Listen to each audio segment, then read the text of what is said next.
Publishing Experience فرصة من خلالها les chercheurs كيشاركوا تجربتهم في نشر البحوث العلمية. Bonjour.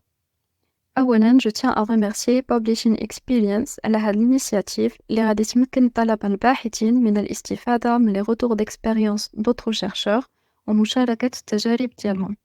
Que ce soit عن طريق التعرف على الصعوبات و les challenges rencontrés وكيفية رفع هذه التحديات، أو عن طريق مشاركة بعض النصائح أو التقنيات لتسهيل عملية البحث العلمي.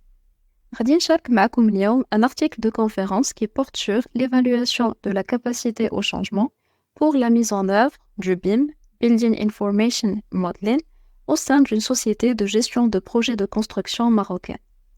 هذا الترافاي كيتطرق لدو dimensions. أولاً, la capacité au changement, وثانياً, l'acceptation des technologies.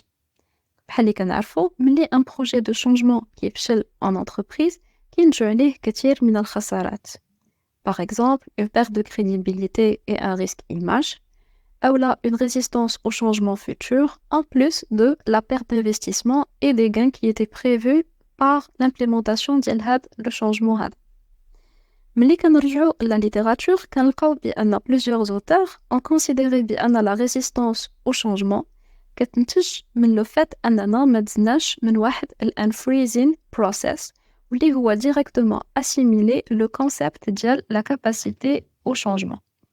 وهذا الشيء علاش la capacité au changement كتعتبر comme étant une approche proactive plutôt qu'un simple monitoring des signes de résistance au changement. Ou à chaque fois que le changement ديالنا il va porter sur une technologie de l'information, كتزاد لينا la dimension de l'acceptation des technologies اللي كتركز على l'interaction de l'homme avec la technologie et qui vise à produire des solutions اللي كيكونوا ergonomiques, utilisables, fonctionnelles et significatives. الهدف من البحث ديالنا هو أننا avant d'implémenter le BIM en entreprise, on va évaluer la capacité au changement ديال هاد l'entreprise vis-à-vis du BIM et son acceptation ديال هاد la technologie. L'avantage ديال هاد l'approche هي أنها c'est une approche anticipative. C'est-à-dire que غادي نعرفوا la maturité ديال هاد l'entreprise pour l'adoption du BIM avant d'engager l'investissement correspondant.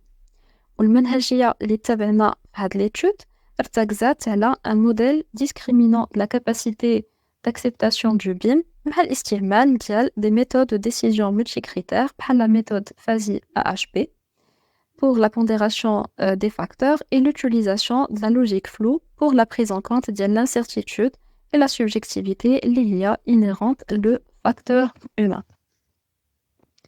النتائج اللي كنحصلوا عليها كتغفلتي لينا le niveau de maturité de l'entreprise en matière de capacité d'acceptation du BIM et هاد l'évaluation كتمكن لينا أي شركة باش أنها تعرف son niveau de maturité et identifier une feuille de route d'amélioration اللي كتكون ciblée sur la base des résultats ديال l'évaluation ديالها. هاد l'article a aussi plusieurs recommandations اللي هما propres le secteur de l'architecture, de l'ingénierie et de la construction au Maroc. Et j'invite d'ailleurs les personnes qui sont intéressées par le sujet باش أنهم يconsulter l'article pour plus d'informations. Au-delà des détails de l'étude اللي هما déjà relatés في l'article, on partage معكم aussi mon retour d'expérience de la recherche en général. Le premier défi بالنسبة اللي كيواجه أي doctorant هو la planification, l'organisation et la gestion de temps. l'idée هنايا هي أن كل واحد فينا كيكون عنده في الأول un fil conducteur في la recherche ديالو et donc كيكون عارف فين كاين فين باغي يوصل et كيفاش. Le problème اللي كيوقع بعض المرات avec les contraintes du quotidien, par exemple إذا تحطات la recherche ne serait-ce qu'une semaine, هو أنه كيقدر يتقطع علينا le fil conducteur où ça devient vraiment plus difficile de se retrouver et de retrouver le rythme باش كنا غاديين. l'idée هنايا c'est d'avoir un bloc-notes اللي كيكون فيه بحال une checklist ديال l'article ديالنا اللي هو en cours avec شنو هما les étapes à suivre, donc شنو هما les étapes اللي on a réalisé, les étapes اللي باقيين لينا et aussi les questions اللي جاونا على بالنا وما لقيناش ليهم les réponses ou des blocages éventuels. وهذا الsuivi هذا il permet de rester constamment à jour et donc même si pour une contrainte ou une autre t'as le fil à un moment donné, ça devient facile de reprendre le travail ou ça permet de gagner du temps. Un autre point كاين بالنسبة للidentification ديال les pistes futures ديال la recherche. Donc parfois كنكونوا كنديروا la revue ديال la littérature وكتبان لينا soit une idée qui est intéressante pour une contribution future éventuelle ou là carrément une méthode اللي تقدر تصلح لينا في le domaine ديالنا. Donc في هذا le cas il est vraiment important de noter هاد les idées au fur et à mesure. Donc le même bloc-notes par exemple où ça permet de s'inspirer pour les travaux futurs.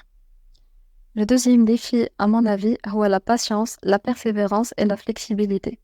Donc chaque conférence ou le journal a son propre esprit de la recherche et donc il faut toujours s'assurer du scope et du type des travaux qui sont généralement publiés. Le journal on a choisi ou la conférence donc l'article ديالنا.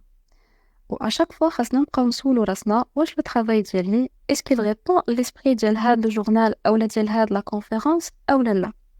Ou si c'est pas le cas, c'est pas la peine de s'omissionner. علاش parce que là, on risque parfois donc de perdre énormément de temps, surtout le choix le journal. Donc les journaux, là, qui l'article pour une durée donc d'au moins 6 mois par exemple. Malheureusement, si on ne fait pas attention le scope il refuser l'article après 6 mois pour un motif out of scope, ce qui est vraiment dommage. Ou donc c'est une perte de temps considérable et qui compte beaucoup plus profitable donc on chaque un journal l'étape suivante par exemple. Mais ce qu'il faut garder en tête quand même chaque article il a son public et d'où la conférence finit tous ou le journal finit être publié et c'est pour ça qu'il ne faut pas abandonner. Donc il faut être vraiment flexible ou savoir adapter le travail donc selon les exigences de chaque journal ou la conférence dans la mesure du possible bien sûr. Finalement, سبنا l'article ديالنا, on a bien choisi le journal ou la conférence اللي غادي نصيفطوا ليها le travail ديالنا, بدينا معاهم في le process ديال peer review et on a reçu les premiers commentaires ديال les reviewers. Donc في هذا الstade هذا il est vraiment important باش أننا نستافدوا au maximum من le process ديال le peer review et de prendre le temps nécessaire pour réviser l'article correctement. Parce que déjà, les experts, ce sont des experts dans le domaine de l'article d'Yana, et donc dans tous les cas, le fait de prendre en considération les remarques d'Yalhom, ça va permettre d'améliorer la qualité du travail d'Yana, ou en plus, donc, ce qui intéresse les lecteurs du journal d'Yalhom. Et donc, en plus d'améliorer la qualité du travail, les insights d'Yalhom qui peuvent nous aider à même plus de citations par la suite. Et merci.